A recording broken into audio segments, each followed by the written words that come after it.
오늘은 순서가 조금 바뀌어서요. 우리 먼저 성경 보고 말씀을 나눈 다음에 성찬식을 진행하고 성가대가 찬양하도록 하겠습니다. 오늘은 개역 개정으로만 읽겠습니다. 마태복음 28장 1절부터 10절까지 말씀입니다.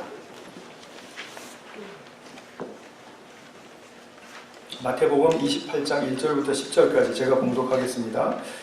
안식일이 다 지나고 안식 후 첫날이 되려는 새벽에 막달라 마리아와 다른 마리아가 무덤을 보려고 갔더니 큰 지진이 나며 주의 천사가 하늘로부터 내려와 돌을 굴려내고 그 위에 앉았는데 그 형상이 번개 같고 그 옷은 눈같이 희거늘 지키던 자들이 그를 무서워하여 떨며 죽은 사람과 같이 되었더라. 천사가 여자들에게 말하여 이르되 너희는 무서워하지 말라. 십자가에 못 박히신 예수를 너희가 찾는 줄을 내가 아노라. 그가 여기 계시지 않고 그가 말씀하시던 대로 살아나셨느니라. 와서 그가 누우셨던 곳을 보라. 또 빨리 가서 그의 제자들에게 이르되 그가 죽은 자 가운데서 살아나셨고 너희보다 먼저 갈릴리로 가시나니 거기서 너희가 배우리라 하라. 보라, 내가 너희에게 일렀느니라 하거늘 그 여자들이 무서움과 큰 기쁨으로 빨리 무덤을 떠나 제자들에게 알리려고 다름질할세 예수께서 그들을 만나 이르시되 평안하냐 하시거늘 여자들이 나아가 그 발을 붙잡고 경배하니 이에 예수께서 이르시되 무서워하지 말라. 가서 내 형제들에게 갈릴리로 가라 하라. 거기서 나를 보리라 하시니라. 저도 제 인생을 이렇게 돌아보면 예수님을 만나고 신앙생활을 시작한 지가 이제 수십 년 이제 되었는데요. 예수님을 믿는 성도로서 또 교회에서는 성경을 또 가르치고 또 설교하는 목회자이면서 그러면서도 기독교의 가장 기본 주제라고 볼 수 있는 주제들이 우리에게 있죠. 창조, 또 동정녀 탄생, 또 예수님의 죽으심, 또 부활, 승천, 그리고 다시 오시겠다고 약속하신 재림. 이런 그 주제들에 대해서는 참 많이 겸허해지고 또 진지해지는 것 같습니다. 이것을 더 깊게 알아야 되겠다라는 생각이 지배적이지 내가 이것을 다 아는 척 할 수 없다라는 그런 그 생각이 많이 듭니다. 이런 그 주제들에 대해서 정말 기독교의 그 핵심 기둥들인데 이런 주제들에 대해서 도대체 내 삶이 이 위에 어떻게 세워져야 하는가? 우리 공동체는 이 기독교의 중심 이 주제들 위에 어떻게 또 세워지고 자라가야 하는가에 대해서 많이 고민하게 됩니다. 이것을 벗어나면 우리는 그냥 겉만 크리스찬이고 그리고 속은 우리 생각대로 살아가는 그냥 인간 중심적인 삶을 살아가게 될 테니까요. 예수님에 관한 이러한 중심의 일들, 제가 열거한 이런 일들은 사람이 마스터할 수 있는 것이 아닙니다. 이것은 단지 마음을 열고 그것에 더 깊은 차원으로 들어가기를 소망하는 것. 그것이 바로 우리가 마땅히 가져야 할 태도라고 그렇게 생각이 됩니다. 지난 고난주간 동안에는 우리가 마태복음 본문을 통해서 새벽 예배 때마다 예수님의 고난과 그리고 죽으심 그리고 장사 지내는 본문까지 우리가 함께 보셨는데 그것을 보면서도 느낀 것은 무엇이냐면 주님이 고난받으시고 또 죽으신 것에 또 그 많은 의미들을 찾고 또 더 깊이 알아가고 또 새로운 것도 열리고 이렇게 되지만 그것도 기쁜 일이지만 그러나 더 중심적인 것은 무엇이냐면 도대체 그 죽으심과 그 고난 속에 나의 삶은 어떻게 살아가야 하는가 하는 그런 부분에 대한 부르심, 그런 부르심의 음성이 분명하다라는 생각을 갖게 되기도 했습니다. 자, 오늘은 우리가 예수님의 부활을 통해서 나는 어떤 삶으로 나아가야 할 것인가 라는 그런 이슈를 가지고 함께 나누도록 하겠습니다. 먼저 오늘 본문에 이제 좀 충실하기 위해서 부활에 동반된 사건들을 마태가 설명하는 부활에 동반된 사건들을 좀 보시려고 합니다. 그것은 뭐냐면 첫 번째로는 천사의 등장, 천사가 나타났다는 것 하고요. 두 번째로는 그 경비병들, 무덤 지키던 그 워처들이 천사를 보고 이제 죽는 사람처럼 되었다, 졸도했다라는 뜻인데요. 죽은 사람처럼 된 이제 그 두 가지 사건을 우리가 좀 기억해야 될 필요가 있겠습니다. 먼저 천사의 등장에 대해서 좀 살펴보죠. 우리가 천사라고 말하면 이제 비현실적인 어떤 판타지, 어떤 캐릭터 같은 그런 그 느낌을 갖게 되기도 하는데, 사실 그런데 예수님의 그 탄생이라든지 또 오늘 우리가 보고 있는 부활이라든지 이런 중요한 사건들 속에는 천사들이 항상 나타났습니다. 그래서 이 천사들이 이 복음적으로 굉장히 중심된 사건들을 어떻게 더 보완하고 더 그것에 대한 메시지를 더 완벽하게 이렇게 풀어주려고 하는 그러한 의도를 우리가 보게 됩니다. 좀 말씀이 어렵지만 탄생과 부활 같은 것은 동정녀 탄생, 죽었다가 다시 살아났다, 이런 것들은 우리가 우리 이성의 한계를 넘어가죠. 어떻게 그런 일이 있을 수 있는가? 과학적으로 설명하려고 하면 그게 설명이 안 되죠. 그런데 지금 그런 복음에 있어서 우리의 이성의 한계를 넘어가는 그런 신비적인 차원까지 포함하고 있다는 사실을 알려주기 위해서 천사를 언급한다는 거죠. 그러니까 천사는 우리에게도 굉장히 좀 보통의 존재는 아니잖아요. 그죠? 비범한 존재죠. 그러니까 천사의 역사를 통해서 이 복음을 더욱더 신비한 차원까지 끌어들여서 완벽하게 증언해내려는 그런 의도가 숨어져 있다라는 거죠.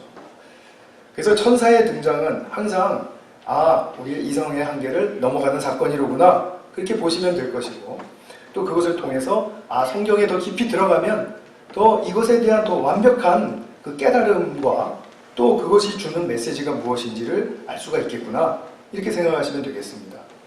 천사가 주로 하는 일은 두 가지입니다. 첫 번째는 뭐냐면 이제 주님께서 하실 일을 예고하는 것.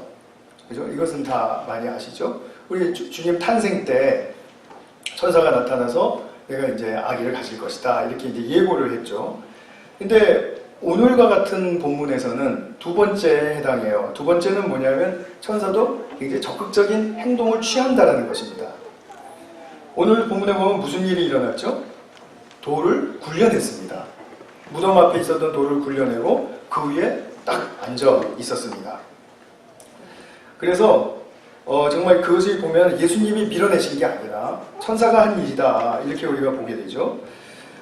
근데 이 돌을 치워내는 이 천사의 일은 예수님의 부활에만 그 해당되는 그 예수님의 부활만을 암시하는 그 돌이 이제 옮겨졌기 때문에 예수님이 무덤에서 나오실 수 있었다라는 그런 것에서만 암시하는 데서 끝나는 것이 아니고, 우리도 옛 삶이라는 무덤으로부터 새롭게 부활할 수 있다는 희망을 주는 그런 아주 중요한 상징물로서 사용되고 있다는 겁니다.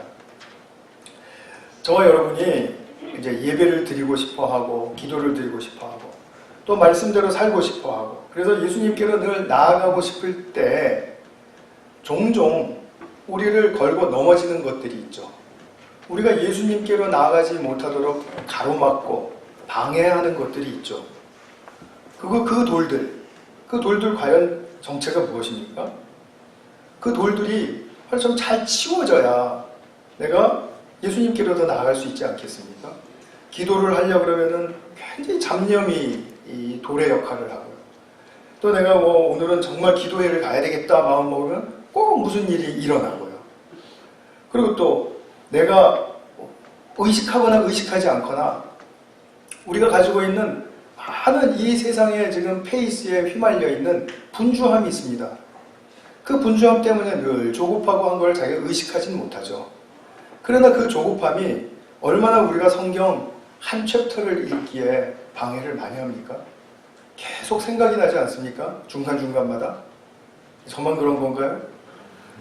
정말 너무나도 기도도 그렇고 성경 읽을 때도 그렇고 웬 그런 분주한 마음 때문에 마음이 자꾸 들뜨는지, 왜 앞으로 해야 될 일, 오늘 끝내야 할 일들이 그렇게 자꾸 나를 짓누르고 있는지 그거 참 알다가도 모르시죠. 또 염려는 어떻습니까? 나도 모르게 걱정하고 있지 않습니까? 정말 걱정에 또 불안한 건 어떤가요? 이 불안의 기본 이 수위가 너무 높아져가지고 우리는 지금 이 정도가 불안이 없는 거라고 생각을 하고 있지만 많은 사람들이 굉장히 불안해하고 있습니다. 그래서 어떻게 할 수 있는지 아십니까? 무슨 조그만 일이 탁 일어나면 당황하거나 화가 나는 것입니다. 그 굉장히 앵자이티 레벨이 높아져 있다는 뜻입니다. 그런 것들이 우리가 예수님께로 나아가려고 할 때 얼마나 방해하느냐 이것이죠. 그리고 우리 내면에서 나를 가로막고 있는 이 돌들, 이런 돌들을 치우기가 얼마나 어렵습니까? 상당히 어렵죠. 내가 생각으로 이게 물리쳐지는 게 아니고, 내가 무슨 내 방법을 터득하고, 내가 또 수도하고 수련을 해서 이것이 되는 문제가 아니라는 거죠. 수련한 사람들 이야기 들어보면 내 잡념을 없애기 위해서 내가 40년 동안 산에서 기도했다. 그러면 이거 40년 동안 우리가 산에 들어가 있을 수는 없지 않습니까? 이게 우리 힘으로 안 된다는 거죠. 그런데 천사라는 신비적인 그 힘의 존재가 이것을 치워주면 우리는 부활의 생명으로 나아갈 수 있다. 부활의 주님께로 달려갈 수 있다라는 그 나의 부활을 가능하게 만드는 그 일이 되는 것이죠. 그래서 돌이 옮겨지고 그 돌이 치워지는 그런 나의 내면에서 일어나는 일들은 너무나도 우리에게 소중하고 우리의 삶을 바로 살기에 꼭 필요한 것이죠. 두 번째로는 우리 경비병들의 두려움입니다. 예수님의 부활로 인하여 일어난 일 중에 이제 4절에서 무덤 지키는 경비병들이 죽은 사람처럼 되었다고 말합니다. 이 구절을 공동 번역에서는 어떻게 번역했냐면 이 광경을 본 경비병들은 겁에 질려 떨다가 까무라쳤다, 이렇게 아주 적나라한 표현을 사용했습니다. 경비병들은 예수님께만 어떤 일도 일어나지 못하도록 무덤 앞에서 지키는 자들이 아니죠. 이것도 마찬가지입니다.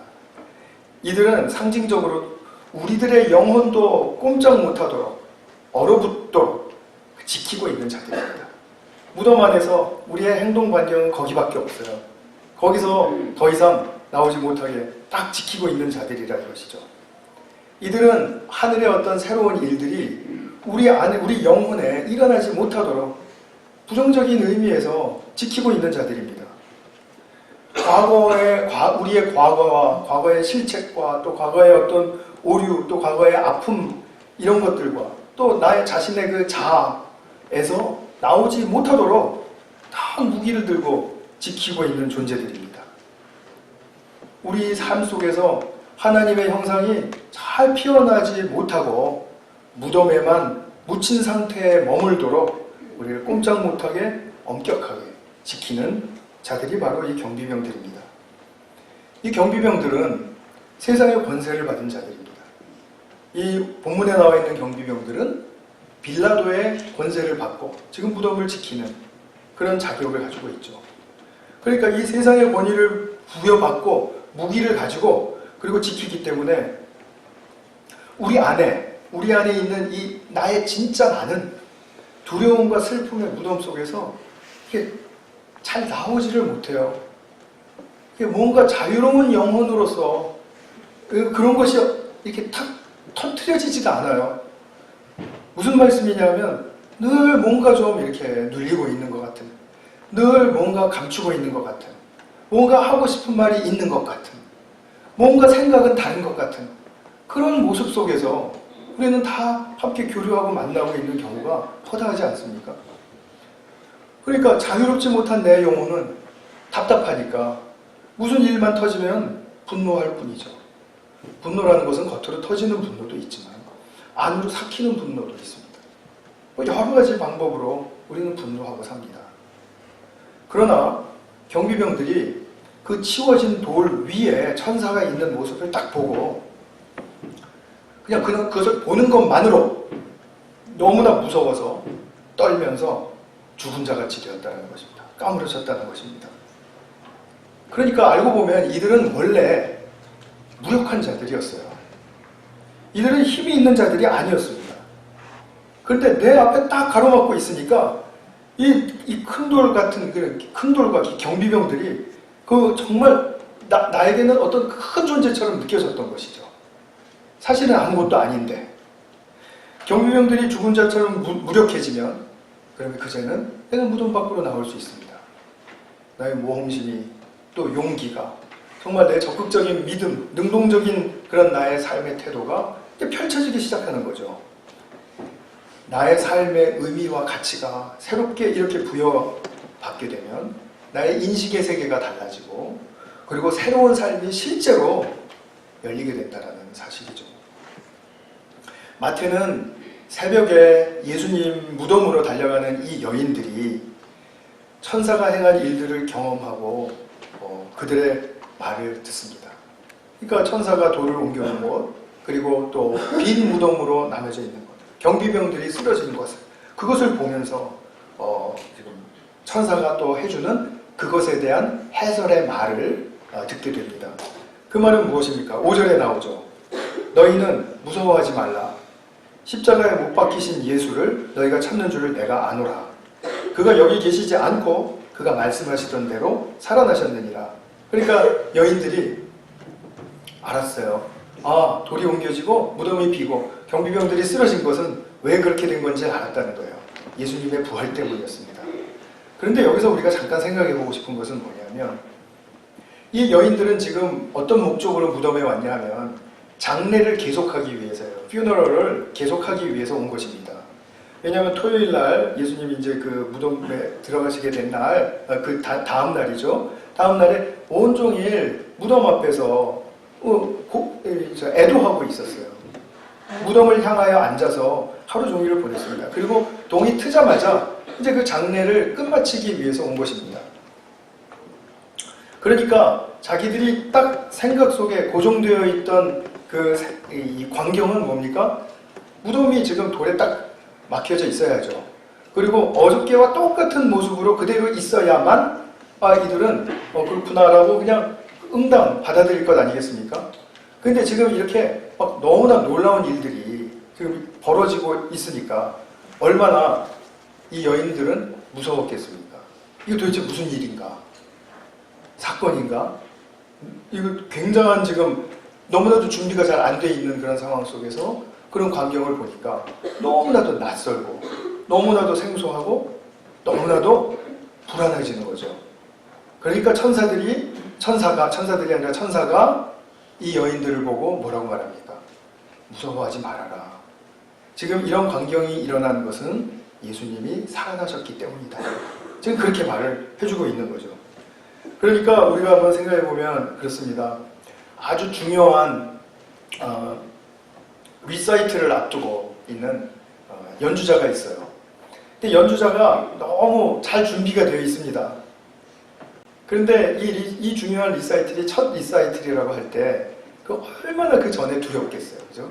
딱 나설 때 얼마나 두렵고 무섭겠습니까? 지금 그 심정인 거죠.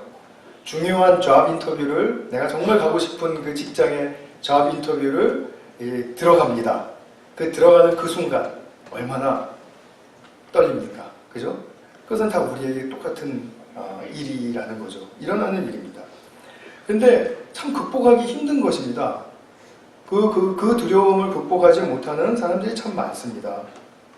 그런데 그때마다 하나님은 우리에게 뭐라고 말씀하실까요?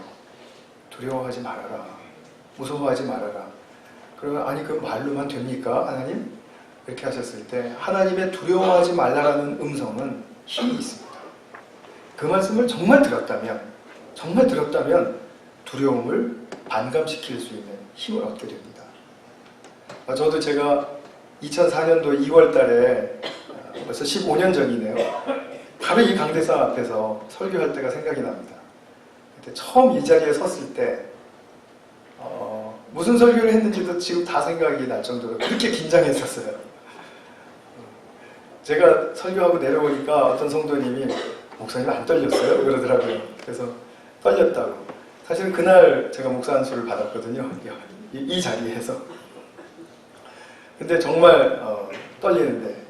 근데 여인들이 그 광경을 보고 떨리던 그 두려움이 예수님의 부활의 메시지를 천사들로부터 듣고 난 후에는 그것이 다른 두려움으로 바뀌어집니다. 그 다른 두려움에 그 바뀐 그 승화된 두려움은 어떤 두려움이냐면 이제는 하나님에 대한 두려움입니다. 그러니까 하나님이 이런 일들을 하셨구나. 정말 놀랍구나. 어떻게 이런 일까지 하실 수가 있지? 하는 그런 하나님에 대한 그 의식이 너무나도 선명해지면서 그 살아계신 하나님 앞에 경외심, fear, 그 경외심이 생기는 것이죠. 그러니까 fear는 부정적인 의미로도 쓰여지고 긍정적인 의미로도 쓰여집니다. 그래서 이 여인들의 지금 이 fear는 부정적인 그런 상태 속에서 굉장히 긍정적인 상태로 바뀌어진 것이죠. 정말 너무나도 이 무서울 수밖에 없었던 빈 무덤의 그 사건이 이제는 하나님에 대한 두려움, 하나님에 대한 그 경외심으로 바뀌어지는 새로운 차원의 변화를 겪게 되었다는 겁니다. 그래서 여인들이 이 주님 살아나셨다는 말씀을 듣고서는 제자들에게 달려갔는데, 제자들에게 달려갈 때 본문은 뭐라 그러냐면 무서움과 큰 기쁨으로 빨리 무덤을 떠나 제자들에게 알리려고 다름질할세 이랬습니다. 무서움과 큰 기쁨. 그러나 이 무서움은 처음 무덤의 광경을 보고 가졌던 그 무서움인가요? 아니죠. 하나님에 대한 무서움, 경외심이죠. 그래서 제가 오늘 설교 본문에는 친절하게 그 말을 바꾸어서 경외심과 큰 기쁨이라고 그렇게 표시를 해드렸습니다. 이 여인들에게 뜨거운 마음이 일어난 것입니다. 천사의 말을 들었을 때 그것이 너무나도 이 여인들을 장악했습니다. 그리고 하나님을 향한 그 큰 경외심과 기쁨을 가지고 이제 달려가는데, 근데 또 덜컹 예수님을 또 만났어요. 그러니 또 얼마나 놀랐겠어요. 예수님이시네. 그리고 또 다시 무서움이, 아까 빈 무덤 보고 가셨던 그 무서움이 또 생겨났겠죠. 그때 예수님 또 뭐라 그러십니까? 무서워하지 말라 그러시죠. 그러면 이 여인들은 이내 예수님이 나의 경배의 대상이라는 것을 깨닫고 그분의 발을 붙들고 그리고 절을 하고 그분을 떠나지 않기를 원했습니다. 그런데 예수님이 또 천사들이 한 말을 또 되풀이해서 말씀해 주시죠. 갈릴리로 가라. 죄송해요. 제자들에게 갈릴리로 가라고 해라. 거기서 내가 그들을 만날 것이다. 이 말을 꼭 전해다오. 이렇게 하세요. 그래서 그 여인들이 제자들을 찾아서 또 갔습니다. 근데 왜 갈릴리일까요? 왜 하필이면 예수님은 제자들을 갈릴리에서 만나자고 하셨을까요?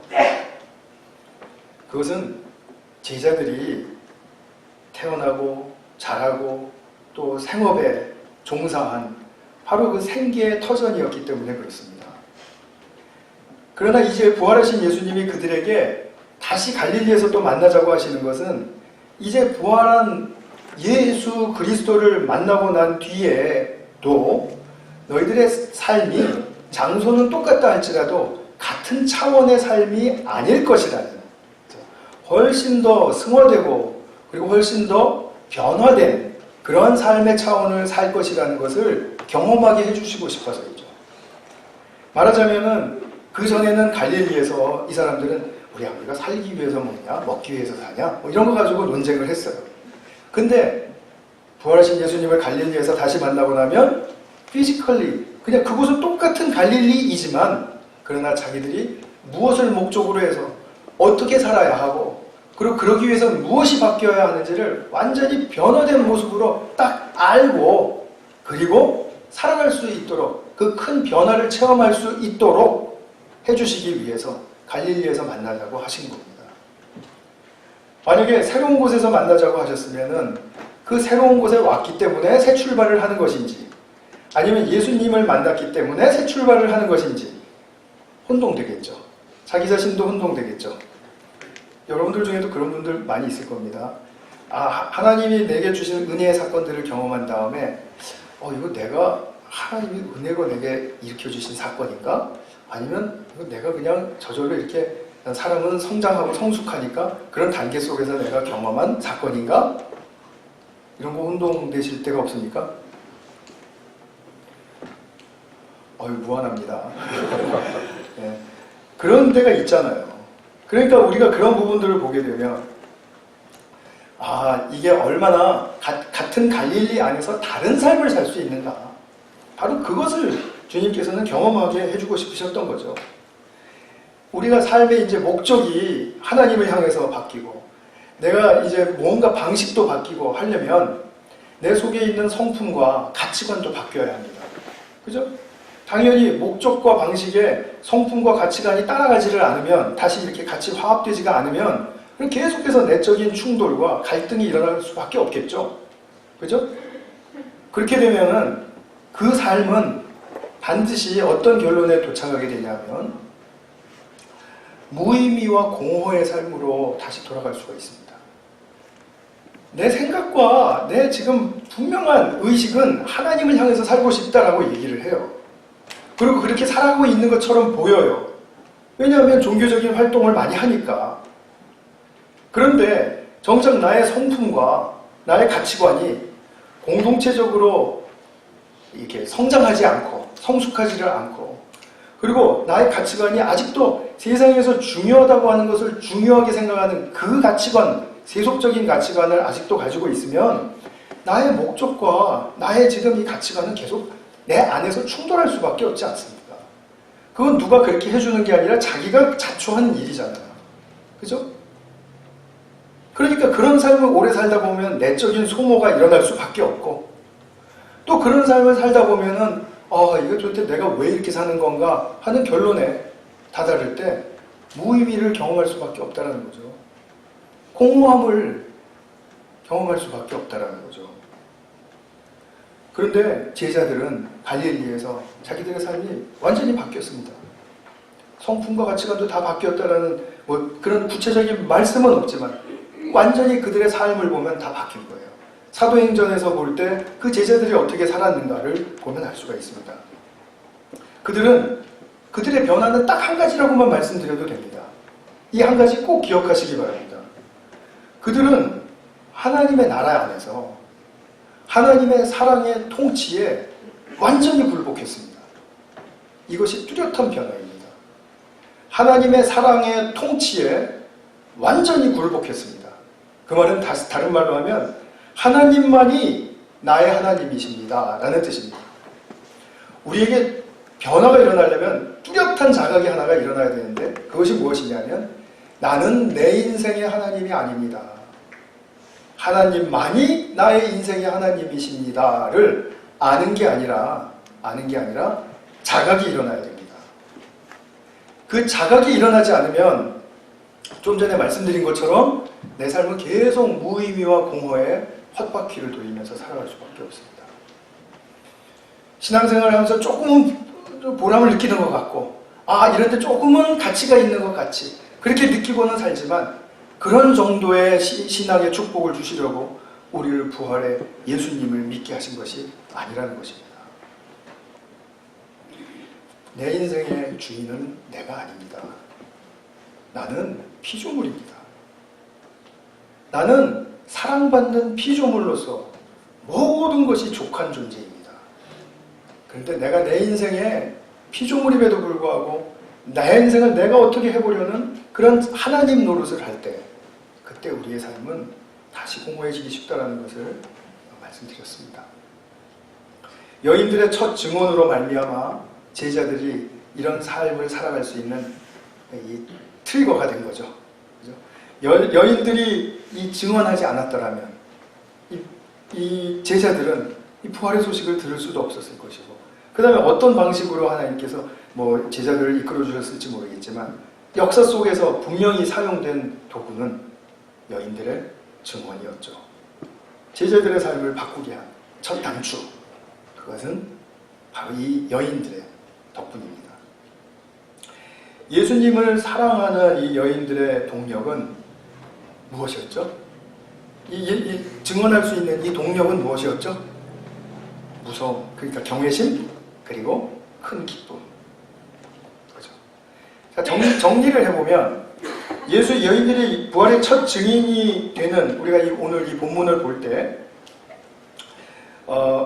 증인이 될 수 있는 그 근거들은, 첫 번째로 돌이 치워지고 빈 무덤으로 무덤이 열려 있었다는 사실이 무슨 뜻인, 무슨 의미를 담고 있는지를 알았을 때, 즉 예수님이 부활하셨다라는 그런 사실을 분명하게 알았을 때 부활의 첫 증인이 될 수 있는 것이 조건이었습니다. 그리고 천사들에게 예수님은 다시 살아나셨다라는 그 말씀을 직접 들었을 때 그 메시지에 매료됐다는 거죠. 말씀에 매료된 것입니다. 이것이 그들의 마음을 뜨겁게 하기에 충분했습니다. 우리가 다른 것을 구할 게 아닙니다. 성경 말씀을 통해서 나와 함께 하시는 예수님으로부터 이 부활의 소식을 듣는 것입니다. 성령을 통해서 듣는 것입니다. 이것이 그냥 듣는 데서만 끝나는 게 아니라 정말 깊은 인격의 그 모든 세계를 장악할 수 있는 힘된 말씀으로서 듣는 것이죠. 그래서 이 여인들은 생소함으로 말미암은 그 무서움이 경외심이라는 그런 다른 형태의 두려움으로 바뀌게 된 것이죠. 성도의 신앙의 이 도약은 이 여인들과 같이 무엇이 진정한 두려움이며 무엇이 진정한 기쁨인지를 알고 경험하는 데 있습니다. 이것은 우리의 노력으로 얻게 되는 것이 아닙니다. 인간적인 방식으로 알게 되는 것이 아니라 예수님을 사랑할 때, 예수님을 사랑함으로 피어나는 가슴 속에서 일어나는 일입니다. 가슴 속에서 우리에게 이런 일이 일어나면 우리의 삶은 점진적으로 변화될 수밖에 없습니다. 이 여인들이 무덤을 찾아갔던 이유도 예수님을 사랑했기 때문이고, 또 이 여인들이 예수님을 붙들고 떠나지 않기를 원했지만 그럼에도 불구하고 떠날 수 있었던 것, 제자들을 향해서 달려갈 수 있었던 것도 예수님을 사랑하기 때문이었습니다. 예수님을 사랑한다는 의미가 과연 나의 삶 속에서는 어떻게 살아나야 할 것인가? 이 부분은 우리에게 각자의 몫으로서의 영적인 숙제가 될 것입니다. 이제 우리가 성찬을 대하면서 이제 예수님의 살과 피를 먹고 마시게 되실 텐데, 과연 나는 예수님에 대한 사랑과 존경과 경외심이 있는지, 또 나의 삶은 예수님으로 말미암아 정말 진정으로 무엇을 기뻐하면서 살고 있는지, 세상 것들로 기뻐하는지, 아니면 예수님이 주시는 어떤 그런 정말 구별된 특별한 선물에 대해서 내가 기뻐하고 살고 있는지, 그것을 발견하고 감사와 찬양으로 나아가야 할 것입니다. 이것을 우리가 소망하시면서 우리 성찬식을 갖도록 하겠습니다.